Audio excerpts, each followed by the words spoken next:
I think people fail to realize that next gen, like the next gen year. I remember back when I transitioned from PlayStation 3 to PlayStation 4, and I was playing. I think it was Battlefield 3 or Battlefield 4. From PS4 version, and it was like night and day. Like there were when we were on PS3, we were dealing with like much lower frames per second. So I think part of what is annoying people too is that we now expect more from game developers and from people who are providing experiences, like a smoother experience and like a more epic experience as we receive more and more. And that's why, like, there's like PC Master Race, for instance, because I was playing Apex over the weekend, and I was playing it at 180 frames per second at like 4K, which no, I was playing 1080p, 180 frames per second, and that experience is something that I've like never experienced before ever, like as a gamer, and it's like a completely different experience in terms of smoothness, in terms of your reaction time, in terms of like just reacting to gunfights. 60 frames, 180 frames.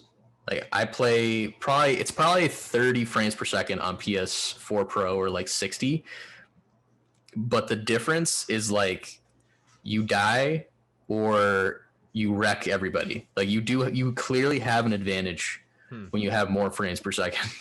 That makes sense.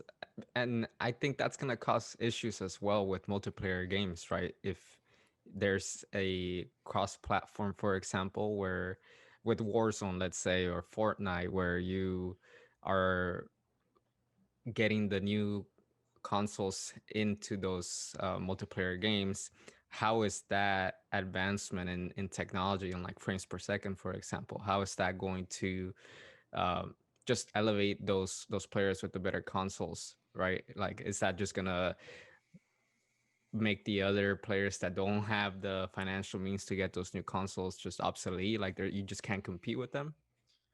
I mean, when I'm on console and it enables crossplay for me at whenever I can, I just turn it off. I turn that off like immediately because I know for a fact that PC players just have an advantage. They just have an advantage over console players.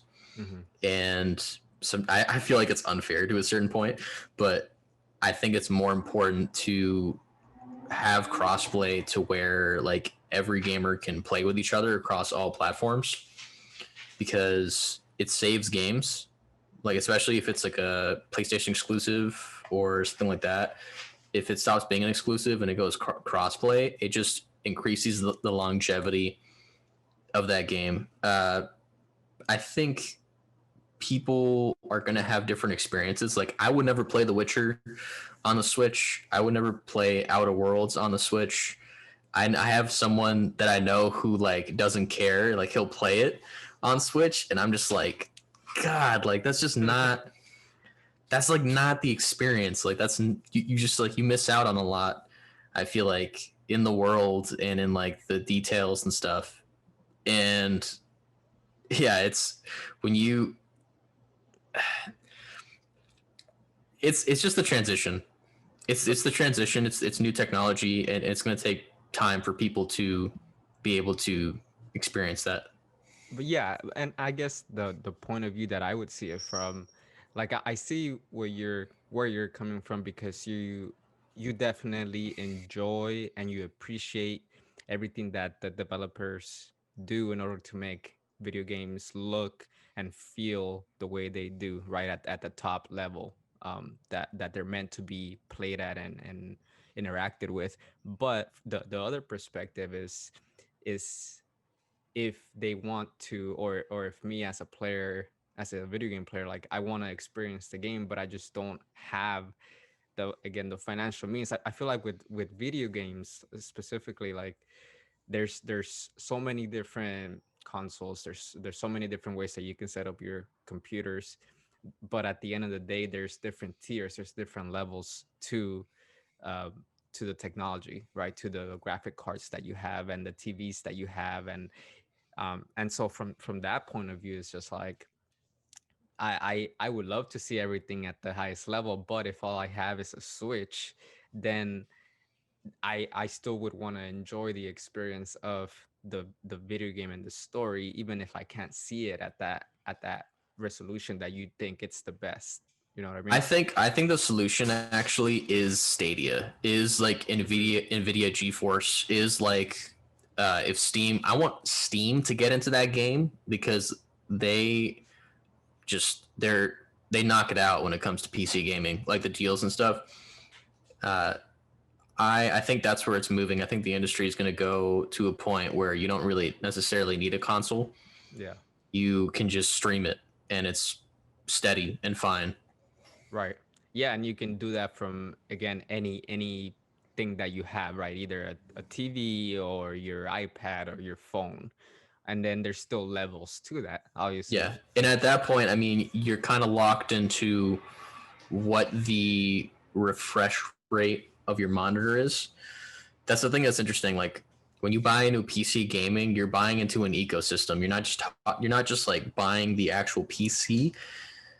You're also buying the monitors. You're buying every part, the desk, the mouse, the headphones, like. And once you start thinking about all that stuff, it starts going into like $2,000, $3,000. Like Yeah. And that happens with consoles too, right? Because you, for example, want the PS5, you haven't gotten the console yet, but you got the controller, you got the camera. What else do you have, right? So, yeah, exactly. Like good quality headphones. I got right. that. Camera, controllers, even like the little. Um, Give me a second here. Yeah. So like, one thing that I started doing like a while back is, so here's the PlayStation 5 controller, Hmm. and this PS5 controller. I have these little things here, Yeah. and I've used these for like 6 years now. And what these do is that it just makes it easier for shooters to react quicker Mm, when you have these on. They're called FPS freaks. got it. So like even little things like that, I feel like they really you're buying into an ecosystem. Yeah, definitely. And so my only again the only thing that I think about with all of this with the technology component of playing video games is just that there's a lower income community out there that loves to play video games, but they just don't have the money to buy all of this um, technology in order to play the games at the way that they're supposed to be played at, the way that they're created to be played at. For example, with the newer consoles, right, that next generation of graphics that developers spend all their time and money making it look really smooth and really cool and more realistic and things like that. But there's so many people that just can't afford those, that um, Like for me, like I remember when I was a kid and I just played Jack and Daxter like 10 times. mhm, Like I beat it 10 times. And it's the only game that I had, like that and Sly Cooper. And I remember I would just play the same level over and over. Like I know certain levels from like the back of my hand going back now because I played those games so much, because I didn't have a catalog, because I couldn't afford it. So I get that. Like hopefully Stadia and GeForce allow for a free tier or a lower price tier to where people can just purchase a library of games for cheap or a subscription and just play it like on their iPad, yeah. play it on their phone, even play it like on whatever they can. I think Stadia has two different levels. Like they have a free level where you play some of the games that they have, and then they have a paid level where you're playing like exclusive games that they create, for example, original Stadia content, or other games that are newer, that they can charge for. So I do like that. I think it's kind of like the freemium model that Fortnite and Warzone has, for example, where you can play the games for free, but if you want to experience different skins or different weapons or just different things that the game has, you have to pay for it. And I think that's where Stadia is going to make their money as well, where they Yeah. introduce new players by getting the free games. Once they're hooked, it's just like, oh, a new game is out. Let me buy a $10 or $20 monthly subscription for Stadia Plus or whatever, and play these new games. I also think that I think there's like a cap on res and frames per second depending on what your plan is. And I also think that I'm pretty sure for the GeForce NVIDIA version, they have like a queue set up for free users. So sometimes if there's too many people using the server, you have to wait for a bit in order to be able to get access and play for a limited amount of time.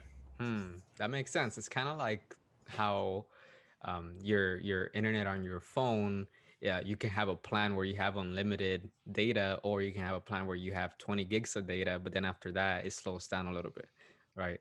Uh, that makes sense that they would have something like that as well. Or like if you want to have access to the game anytime you want, well, then you have to pay a certain amount, right? But Yeah, if because I imagine it costs money for them to maintain those servers. yeah, So exactly, yeah.